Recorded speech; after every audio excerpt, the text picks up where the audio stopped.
Et tout le monde, voilà, donc on est à la voile, enfin, et donc on se balade toujours entre l'île du Mai et l'entrée du golfe de Morbihan, hein. On arrive dans le département du golfe de Morbihan petit à petit. Et écoutez, depuis tout à l'heure, moi je suis au réglage fin, depuis que j'ai coupé le moteur, j'essaye de peaufiner un petit peu mes réglages et justement un petit peu, je peux vous en toucher deux mots rapidement, rien de très technique pour l'instant. Alors je me sers de la vitesse du GPS parce que c'est la vitesse de fond, donc c'est la vitesse GPS, c'est la vitesse entre guillemets réelle, et surtout que mes instruments ne marchent pas très bien, donc du coup vous voyez, on voit très bien depuis tout à l'heure, j'étais à voilà 1,7, des choses comme ça, donc on n'avançait quasiment pas. Et que là ça refuse. Et donc voilà, c'est exactement ça que je voulais vous expliquer. C'est dans un premier temps vous positionner sur le bateau. Il faut savoir que le skipper, il est toujours face à sa voile par rapport au réflexe, parce que justement quand vous voulez lofer, il faut forcément pousser la barre. Pour arrêter un bateau, vous avez le réflexe de pousser la barre, alors que si vous vous abattez, si vous tirez la barre, il faut vous attendre à ce que ça empâne à un moment. Alors que forcément, si je me mets ici, sous ma voile, ce qui est vraiment pas une position qui est idéale pour barrer, tout est inversé, d'accord? Donc on se met toujours au vent. Là je suis sous le vent vient de là, hein, il vient dans les voiles comme ceci. Donc là je suis sous le vent il file comme ça, alors que là je suis au vent et face au vent. Alors du coup là il y a une petite molle, hein, on le voit bien, justement ça aussi je voulais vous en parler. Je vais vous en parler un petit peu de tout ça. Donc du coup ça c'est dans un premier temps, le barreur lui doit toujours être face à sa voile pour une question voilà de réflexe à la barre, comme je vous expliquais. Maintenant on se rend compte aussi que si je me mets là, voilà, il n'y a plus du tout de vent comme d'habitude, mais on va reprendre juste après. Là vous pouvez lire, je vais peut-être vous parler de ça du coup. On peut lire facilement le vent là, hein. J'imagine qu'à la GoPro ça doit bien rendre. On voit là-bas, hein, qu'il y a un petit peu de... que la mer est ridée, alors que ici elle est toute ondulée, elle a plus aucune arête si vous voulez. Alors que là, hop, vous voyez, petite risée là qui est là. Regardez la différence entre ici.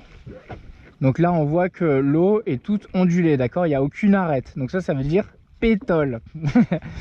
Et là on voit un petit peu des micro vaguelettes, comme un petit peu, si vous voulez, le sable un petit peu à marée basse. Ça veut dire risé, voilà. Et là-bas où c'est ridé carrément, hein, où on voit que ça s'assombrit, les taches sombres, là où on est en train de rentrer gentiment dans la tache sombre, ça veut dire qu'il y a un petit peu plus de vent. Voilà, donc c'est ce qui nous intéresse. À savoir que là, je pense qu'on doit être dans la zone, là on voit bien la zone blanche qu'on vient de traverser là, qu'avec des vents elle est en train de se réduire aussi, elle est en mouvement, elle est complètement en mouvement. Tout à l'heure, avant de la vidéo, au début de la vidéo, elle était bien ronde, bien large. Là on voit qu'elle se finit en couloir, ça va se rattraper, c'est excellent quoi. Donc du coup là on profite de la risée et donc voilà, à peu près, je voulais vous dire à peu près là où vous voyez que c'est ondulé, je pense qu'il y a à peu près moins de 5 nœuds. Là où ça commence à être un petit peu ridé, comme on avait vu là tout à l'heure, là un petit peu comme ceci, ça doit être du 5 nœuds plus, et quand ça commence à être ridé, c'est moins de 10 nœuds quoi. Voilà. Et puis après on commence à avoir des petites vagues. Donc je vais reprendre à mon cap parce que là on est encore trop face au vent. Et donc je vais vous expliquer un petit peu après ce que je vous... par rapport au positionnement. Je vais prendre la barre en main, ça va être plus simple. Hop, voilà, j'abat un peu pour reprendre du vent dans les voiles, et puis après on va lofer gentiment histoire de rechoper un bon cap.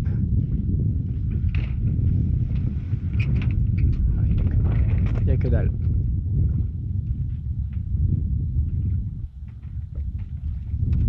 On s'est nickel jusqu'à présent. On va essayer peut-être un virement, on va essayer un virement, on va voir ce que ça donne.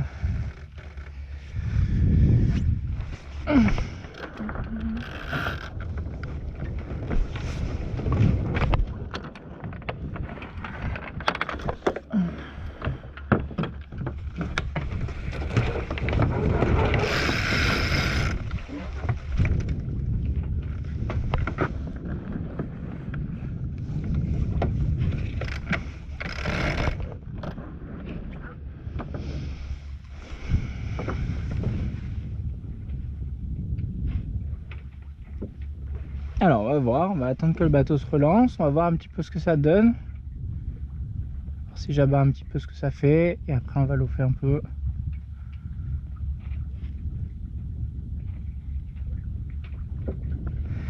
Donc, hop. Actuellement, on est reparti et nous sommes à... J'attends que ça se stabilise. Voilà, donc on est à 2 nœuds 3, 2 nœuds 4 pour l'instant. Voilà, les réglages fins, c'est très bien de les faire dans du petit vent. Alors là, malheureusement, c'est assez local, donc il faut vraiment le faire assez rapidement. Mais là, on va voir qu'il y a un petit peu plus de vent plus loin. Là, on voit que c'est tout ridé, donc c'est bon. Donc 2 nœuds 5, 2 nœuds 6, j'attends que ça se stabilise pour qu'on puisse faire des comparaisons. 2 nœuds 5, 2 nœuds 4.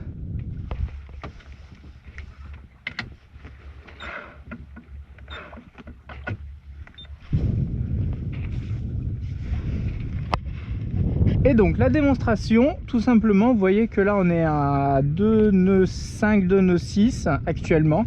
Je suis toujours au vent, d'accord? Le vent maintenant vient de là, on vient de virer de bord, hein, et le sous-le-vent c'est ici. Et donc si je me déplace maintenant avec la tablette et que je vais là où je devrais pas être théoriquement, on voit que le bateau prend un tout petit peu de gîte, juste ce qu'il faut.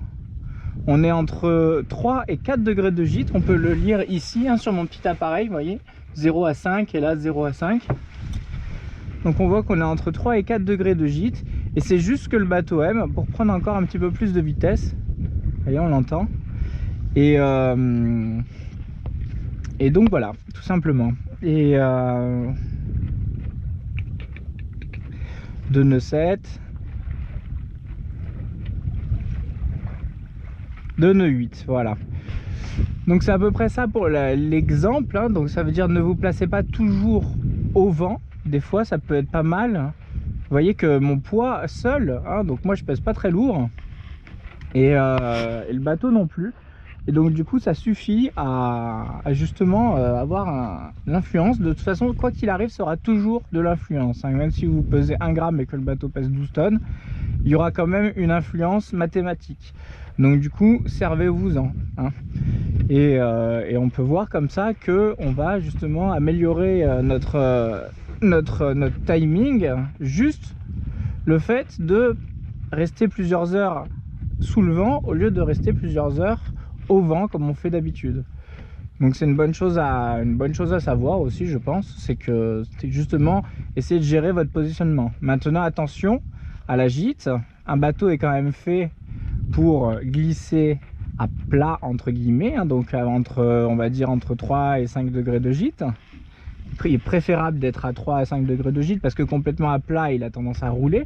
Donc là il choisit, si vous voulez, son bord, son flanc préférable. Il doit y avoir un mot technique mais je l'ai pas. Et pareil pour les voiles, elles ont moins tendance à se déventer. Le vent reste bien stable dans les voiles parce que justement il est un petit peu incliné et le mât n'a pas tendance à justement faire comme ça. Voilà, il reste bien stable parce que justement vous l'aidez un petit peu avec votre poids. Maintenant, ne pas trop le faire parce que si vous le faites trop, bien sûr, le mât déjà il va se plier et il va se pencher, et du coup qu'est-ce que ça va faire? Ça va faire que vous allez gîter davantage. Et plus vous gîtez, plus vous freinez le bateau. D'accord? Donc à partir, je pense, de plus de 5 degrés de gîte, on parle d'un frein de bateau. Donc c'est pour ça que on parle aussi dans le jargon de un bateau raide à la toile ou non. Vous avez peut-être déjà vu ou entendu ça sans savoir vraiment ce que ça voulait dire. Un bateau raide à la toile, ça veut dire qu'il est assez lourd en soi, que surtout au niveau du bulbe, de la quille, que le contrepoids est assez lourd. On reverra tout ça bien sûr en détail, hein, avec des cours, etc. Mais là c'est vraiment juste pour un petit peu amorcer les choses, pour vous avancer un petit peu les prochains sujets. Et donc un bateau qui est justement lourd avec beaucoup de contrebalanciers, on va pouvoir mettre du coup plus de toile sans que le bateau gîte, d'accord? Donc c'est pour ça qu'on parle d'un bateau raide à la toile. Un bateau qui n'est pas raide à la toile, comme le mien par exemple, c'est un bateau où dès qu'on commence à avoir un petit peu de vent, rapidement il va gîter parce qu'il est de base assez léger, même si le ratio est classique. C'est un peu plus d'un tiers de quille, du poids de la quille par rapport au poids total du bateau. Donc c'est une tonne pour 2 tonnes 8 pour faire simple sur ce bateau là. Une tonne de quilles pour 2 tonnes 8 du poids total du bateau. Et donc voilà, vous voyez que moi je pèse, j'en sais rien combien je pèse, mais bon, je dois peser entre un peu moins de 70 kg, un peu plus de 60 kg, j'en sais rien, un truc comme ça, donc pas grand chose, mais par contre, vous voyez que ça a direct une influence. Donc je regarde un peu au niveau du cap, on va essayer de revirer de bord maintenant qu'on est un peu dans du vent. Hop.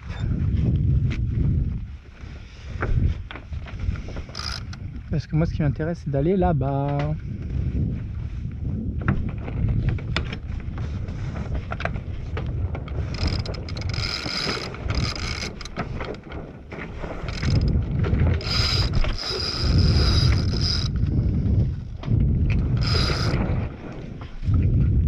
Hop.